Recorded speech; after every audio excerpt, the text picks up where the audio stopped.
I saw him like 3 years ago.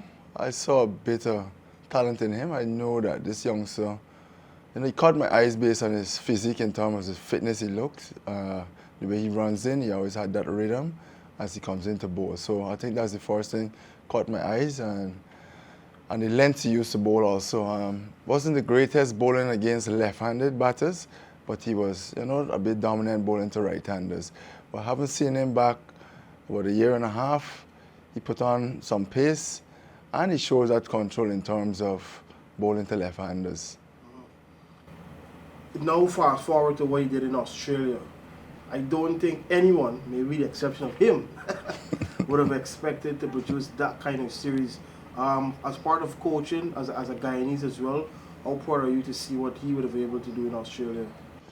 Man, it was a delight to see my young countryman show his skill and represent West Indies cricket and represent the people of Guyana as well.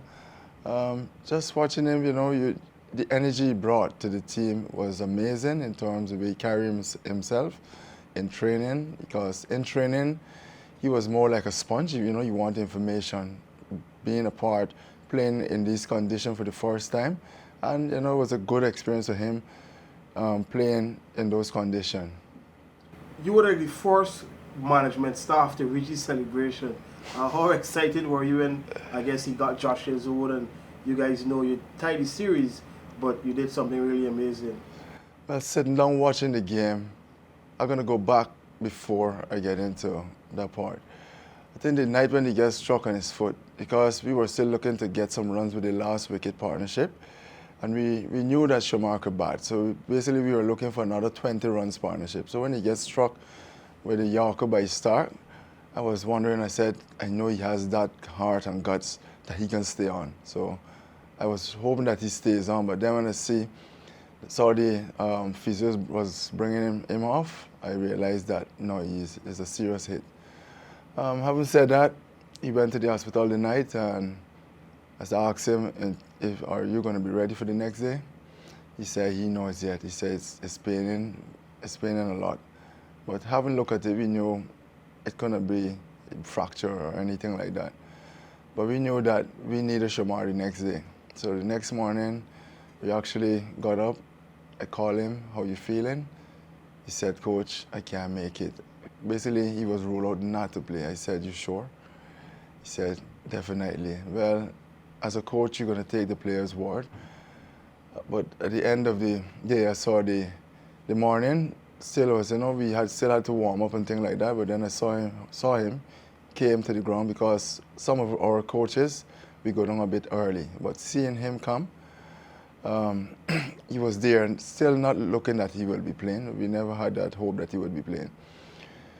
Then after the physio came and said, Griff, have a word with him.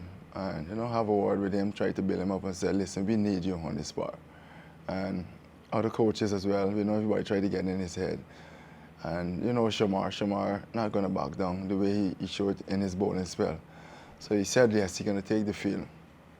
He went onto the field, and that morning, how the game was building up in terms of, we know that we need wickets. We had 2 wickets the night before, and then, wickets look like it's hard to come because, the bowlers tried, the other bowlers. But we knew that we need somebody with an extra pace to get this breakthrough, because they were going nicely and smoothly, Greene and Smith. Yes, when you're sitting as a coach watching the game, you take as much information, you try to read the game, see what's happening. And as I said, we knew that we need Shamar on the park. So, he got the first wicket of Greene. And then when he got the wicket of Travis Head, from that part, I knew, listen, we're in here for a chance. We're going to win this game, right? But we knew it's going to come close, right? But he continued to get wicket, and the heart he put out, and that he keep bowling that long spell, right? So at the end of it, when I sit there and watch all these things happen, so it brings joy to me at the end of the last wicket, as you mentioned, getting that last wicket. So when he got that last wicket, man, I know it's near 3 decades. So it was fantastic to watch.